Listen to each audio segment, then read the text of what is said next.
Hey, everybody. Teresa Youngstrom here. So great to see you today. Hey, thanks for stopping by. You know what? We have another amazing podcast for you today and an amazing guest. We have so many great things coming up. I tell you what, you ought to see the lineup of things that we have coming up. So many great things. And did you love the one about the pet for the 92-year-old, my 92-year-old dad? That was a good one. So if you didn't see that, go back a few weeks and find that one on how to find a pet for your 92-year-old dad. It was working with a woman who's kind of like a dog behaviorist, like I like to work with people with dementia. So check that one out.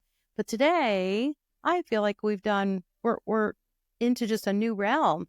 I have April Ibarra with me today, and she is a gerontologist. I don't think we've ever had a gerontologist. Let me tell you about her. Yeah, she's got 35 years of experience in healthcare, too. She's passionate advocate, committed to empowering young aging adults and supporting those who love them, the whole family. She holds a master's degree in gerontology from Miami University and is a certified senior advisor and an aging life care professional. And those of you that don't know about those titles, those are really great titles from someone like me who's in the business, just so you know. Okay, April founded Aging Advisor so she could guide older adults and their loved ones through the aging journey. And it is a journey. Her client-centered approach ensures customized holistic care, those care plans that reflect individual preferences, values, and needs. And they foster collaboration with families and care professionals like me. And we have collaborated. April, welcome to the program. Oh, thank you, Teresa. Yes, we have collaborated. So when you invited me, I was like, oh, let's talk. Yeah, because we really have so much in common, and the individuals that we care for, you know, they have a lot of the similar challenges. Mm-hmm. But your approach is different, and I can't wait to get into that because I'm seeing more than you just telling them their next step, next place to stay, or, you know, just so because you add this holistic approach. And anyway, so excited that you are here, and I've got to start asking questions because we have so much to talk about. So first thing, what is an aging advisor? Oh, isn't that a good question? You know, Teresa, I've been wanting to do this on my own for so long, and I really pondered quite heavily on the name. And I came up with Aging Advisor because I did not want to be an aging manager, right? People don't need managed. They need guidance. They need support, direction. So I thought Aging Advisor, a lot of people have financial advisors, right? Why not have an aging advisor? That way, my support is really just a guidance, directing, giving them information. The last thing that people want is to be told what to do, right? You know that. You know, they want to be heard, and they want to be able to take their own values and preferences and make decisions based on the information I give them. So as an aging advisor, I just walk with people on their journey, wherever they are, to hopefully help them in the present, what's going on now, and how can we make things better for you. But then let's look ahead a little bit. What might you need in a year or two?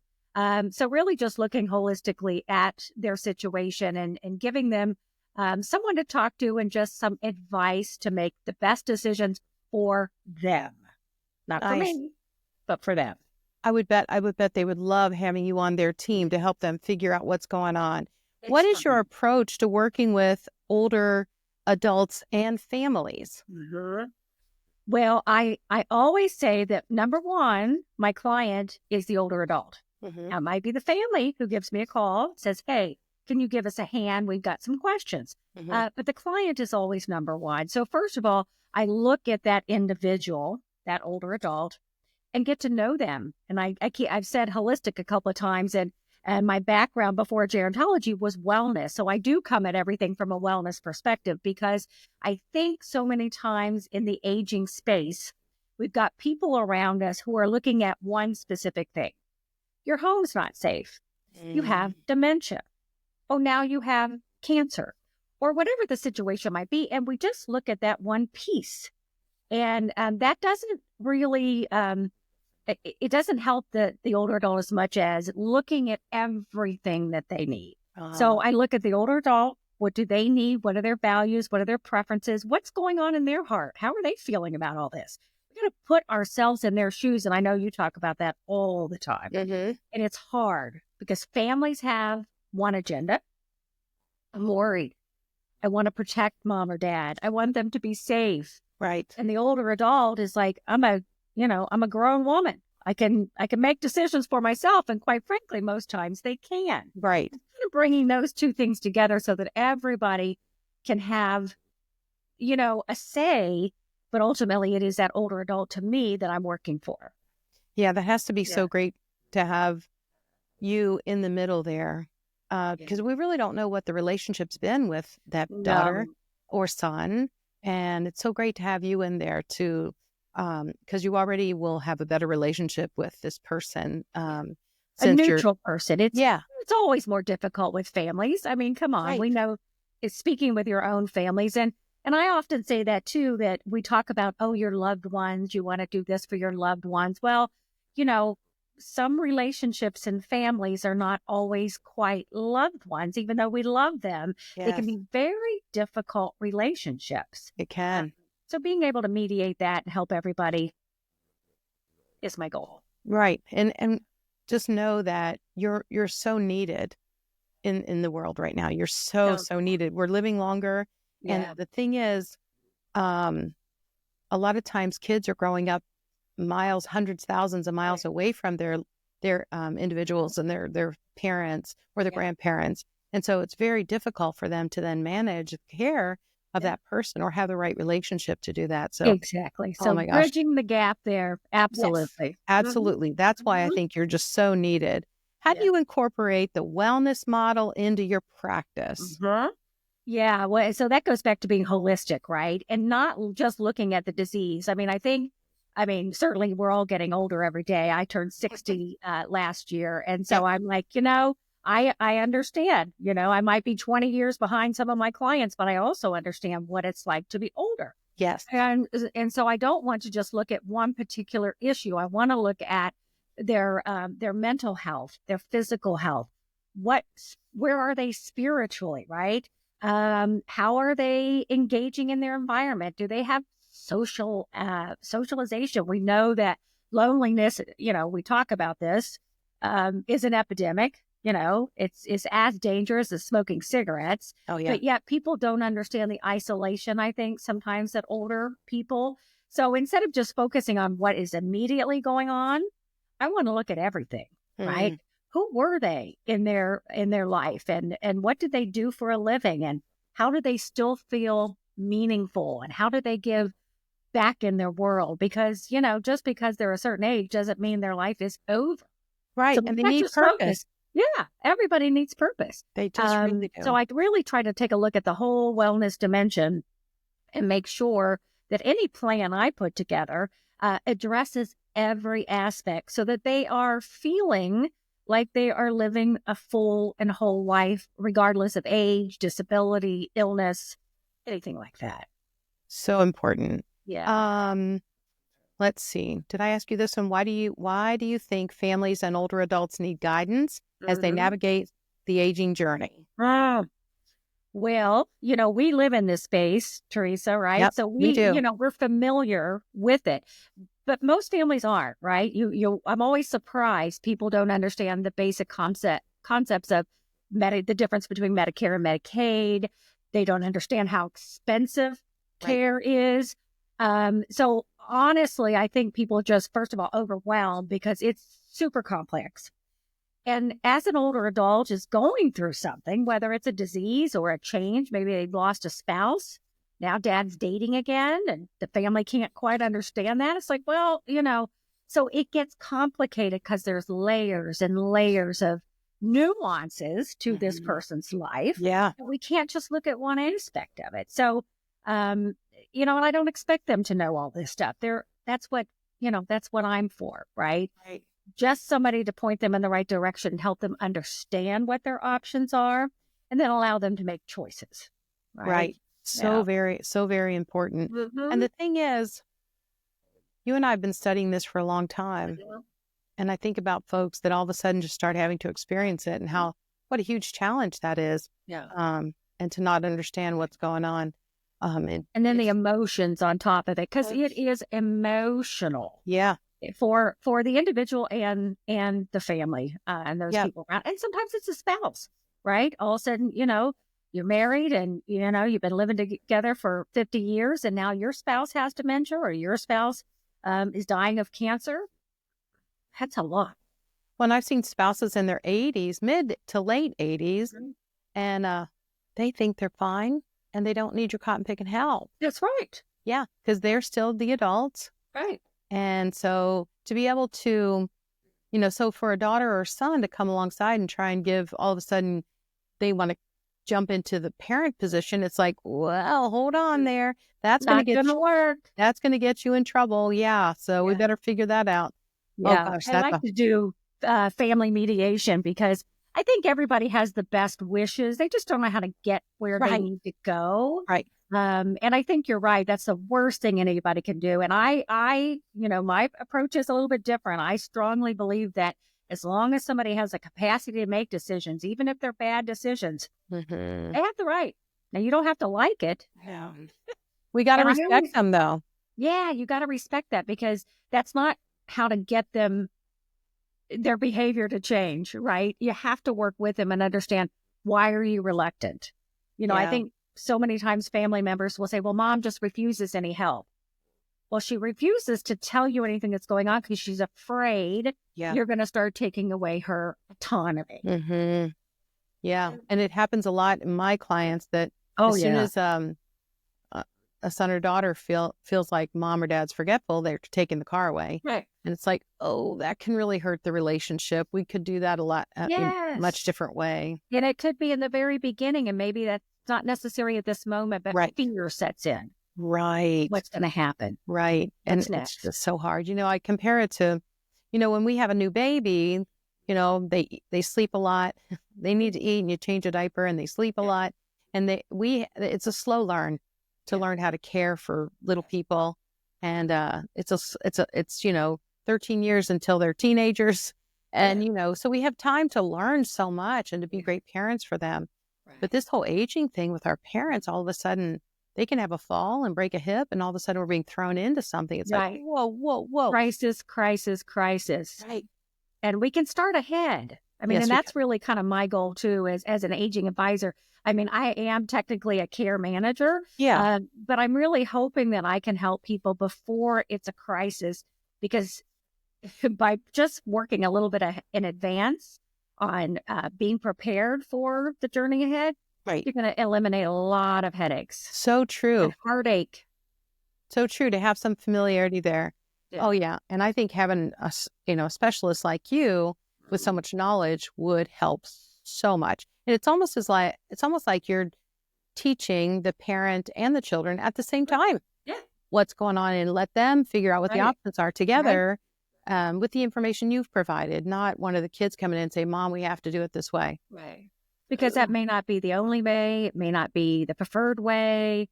And they may be jumping 3 steps ahead, especially when it comes to dementia, as you well know, as the authority on that. Absolutely.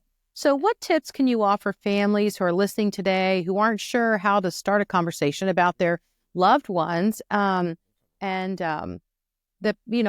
grow older? How do we start that conversation? Boy, isn't that the good question, right? So many people just avoid talking about anything because they're just afraid, or they don't know where to start or how to start.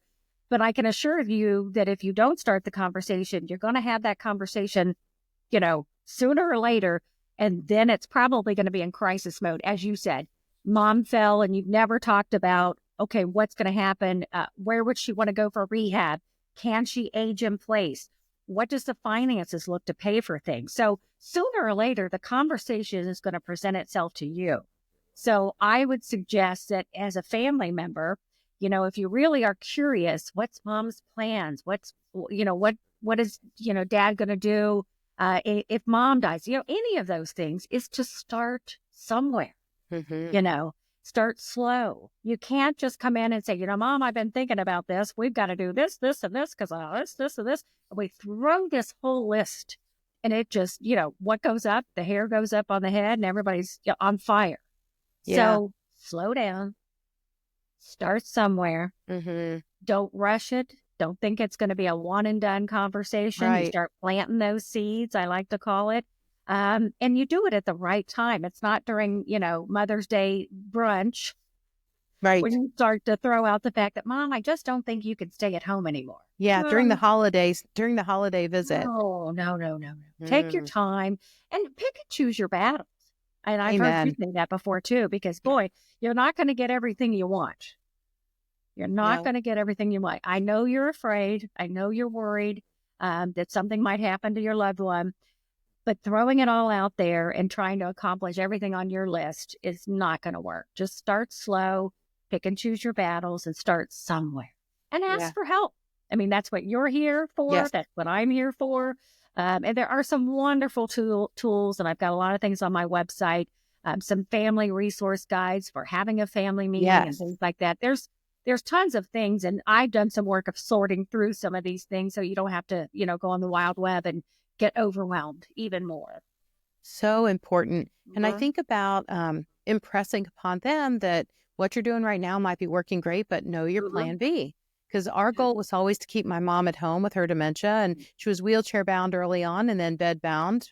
We had a Hoyer to get her up and, be able to, and because there were 2 nurses in the family and we had caregivers, lined up, we could continue that at home just because we had the, people with experience. But I always knew what my plan B was if that fell through, or if something happened to my dad and he couldn't be there, then what was going to be your plan B? And so I just think it's so important to go ahead and walk people through that. And if the person is of their right mind and can be a part of selecting that next location, how great that you could take them and lead them, or maybe you've got resources to, help them find the next best location and just, be on a list even. Yeah. Absolutely. I know I'm exploring one option in Northern Kentucky, and it's like the waiting list is 10 to 12 months. So, if you wait till you need it, it's too late. Yeah. And the good places are all like that. Haven't you found that? Yes, absolutely. Nothing's static in our world, right? So same thing with the aging journey. What's fine today, that's why I try to look at the immediate moment, and then let's look to the future. What do we anticipate things might be like with this new diagnosis or with your aging journey, and then put that plan B out there, plan C, and sometimes I have a plan F, and I won't elaborate on that, but you know what I mean. Yeah, because you need to know. Yeah, something I'm impressed by when I go to your website or see any of your posts on social media is how important it is for you, the whole exercise thing and staying healthy that way and not just hoping it through. I know, and I talk to people, people come up at church and ask me questions, and I'd say, well, I would make sure you're sleeping right and make sure you're eating well and, get off all those yucky carbs that make you so achy. Yeah. And, but, there's always a solid group of people that they don't really want to do that. And they want to just go get the next medication or the next surgery. No. And, when I started my career in aging and wellness, I taught exercise classes in a nursing home. That was my first introduction. And I knew right then, I thought, this is the secret sauce. Yes. Because the reason we need help getting on and off of the toilet is not because we're 80. It's because our muscles are weak. Right. And that's exactly the line that I would use. So I think I try to use that to my advantage when I try to get maybe an older adult to do something that they're kind of reluctant, I give them a reason. Do you want to need help being able to dress yourself or do your own hair because you can't get your arm back there? That's not an aging thing. No, that's not an aging issue. That is a physical issue. So we can address that. We can't, be 20 again, but we can certainly be strong. Yeah, there's a lot of things that you can do. Yeah. And just with stretching and doing some exercising. And, if you can't leave your home, there's still plenty of ways. How would you advise them if they can't leave their home? How could they exercise at home? Oh, my goodness. Call me and I'll work you out. But there's so many videos, right? Silver Sneakers actually has a whole video program. And I say just anything. Get up in between commercials if you like to sit and watch TV during the day, and get up and down, sit up and down in your chair, walk out and get your mail, move, move, move. It doesn't have to be anything grand, but just moving is medicine, right? Absolutely. Yeah, Absolutely. And it's in my world, I really feel like it's move it or lose it. it is. It is, no doubt. No doubt about it. Yeah. And Right. then there's also, have you read the book Breaking the Age Code I haven't. by Becca Levy? I love that book, and I actually do some presentations on it because what I loved about it is that they talk about research that now proves that our attitude, our mindset about aging can either, if we have a poor mindset about aging, meaning, oh my gosh, I'm too old, I can't do anything, I'm over the hill, I'm done, can actually decrease your lifespan by 7.5 years. And I think that book came out last year. It's Becca Levy. And I was like, okay, you kind of know that our attitude has everything, but especially when it comes to aging, if you think you're over, I can't learn anything, I'm never going to date again, I can't get up and down off the chair, whatever it is, it's like, well, then that's where you are. Yeah. But just that positive attitude, and I don't want to say positive, I just think I'm not done yet attitude. Right. Send me It's that never information too for late. that book. If you want that in the show notes, send Yeah. that to me and I'll put it in your show notes. Just send an email in the next Yeah, I day or will. so, and I'll Yeah. get that into your show notes. I think it's very important. So do you deal a lot with people with dementia, or would you say it's 50-50? Yeah, I would say less with dementia. It depends on the type of clients, right? Mm-hmm. But I would say probably less with dementia now. And I, as an advisor, like to think of myself as multifaceted. Mm-hmm. But when it's time to bring in the experts, then I want to work with somebody like you who Appreciate has a that. lot more experience. And by that, I mean, you and I both can say, we've worked with clients and here's what we've seen, right? Mm-hmm. So that helps a family understand perhaps what the roadmap could look like ahead, Right. right? So you got to pull in your specialties. I kind of like to think I'm a generalist. Yes. Now my own family had dementia. I actually lost my parents to murder suicide. So Which, sorry. I'm sorry, I'm going to talk about it. It makes people uncomfortable, but you But have it to. happens. It happened, and I'm so so. sorry. But we all learn, from our experiences, right? Right. Absolutely. I had no idea, but Yeah. that can happen. Mhm. And you don't want people to be hopeless like Right. that. Exactly. And And that there's that is, gotta, we want people to reach out before they are hopeless. what do you teach? How do you teach people about their nutrition? Oh boy, that's a weakness for me. And I pulled in a specialist. I actually started that last year. I'm working with a coach, Michelle Folan, who works with women over 50. And so I had to really start to learn because I went through my whole life kind of being able to get away with eating somewhat what I wanted because I Mm-hmm. exercise so much. But now I've realized that food is health, food It is catches medicine. up to you. Yeah. And so you've got to be able to, you got to start looking at what you put into your body. It's not only fuel, but it's medicine. So I've had to study quite a bit and just make some changes. I'm not one that likes to give up anything. So I have to live in moderation.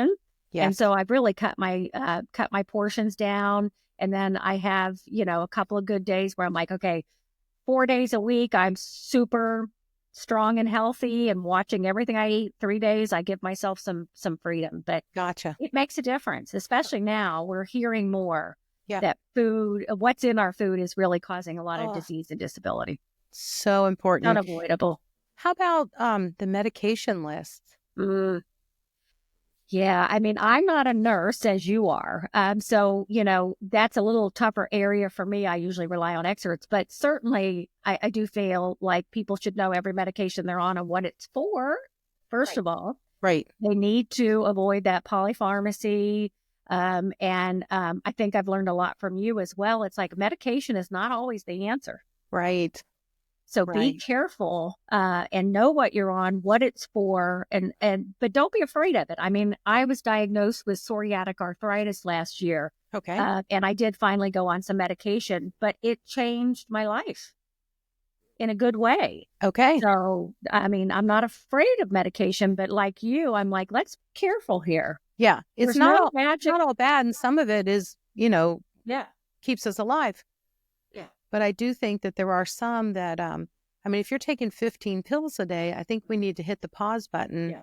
And because there's always a side effect to every medicine. Every And is medicine. that a good or bad side effect? And how is it interacting with the next medication? Right.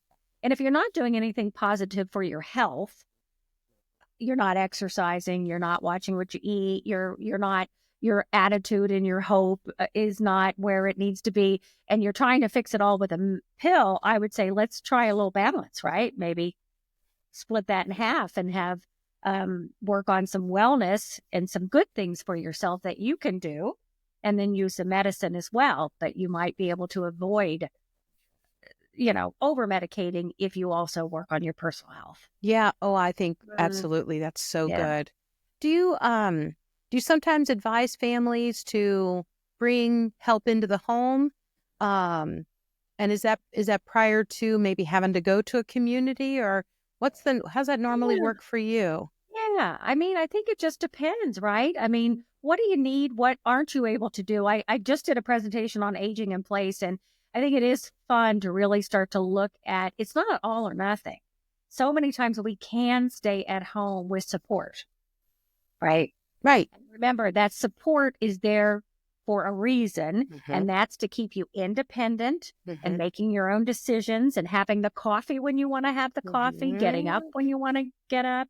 So I'm a big fan of let's do as much as we can to keep people where they want to be.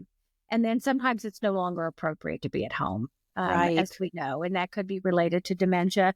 But I also do think sometimes the isolation can be a reason people do need perhaps a different living environment. If they're totally alone, that's not healthy I either. couldn't So, agree more. I had a gentleman who felt keeping his wife with her dementia home and safe was a good thing, but she was just kind of, yeah, she was a social butterfly. So he right. did put her in a community, and she was active and crocheting and playing Right. games, but she did forget he was her husband. Yeah. And he was a guy who came to have lunch with her periodically. And Right. so it was a huge sacrifice for him. But I got to Yeah. tell you, the smiles that came back to her face were Well, amazing.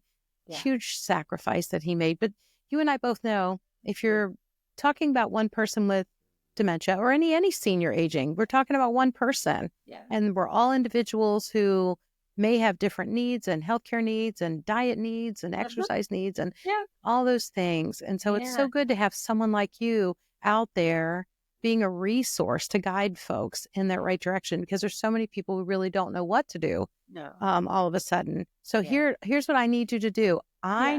I can't believe what time it is. I need you to tell my audience how they can get in touch with you. And if there's a next place you're going to be speaking, but how can they get in touch with you? How can they follow you too? Yes, absolutely. Well, you can find me. My website is aprilibarra.com.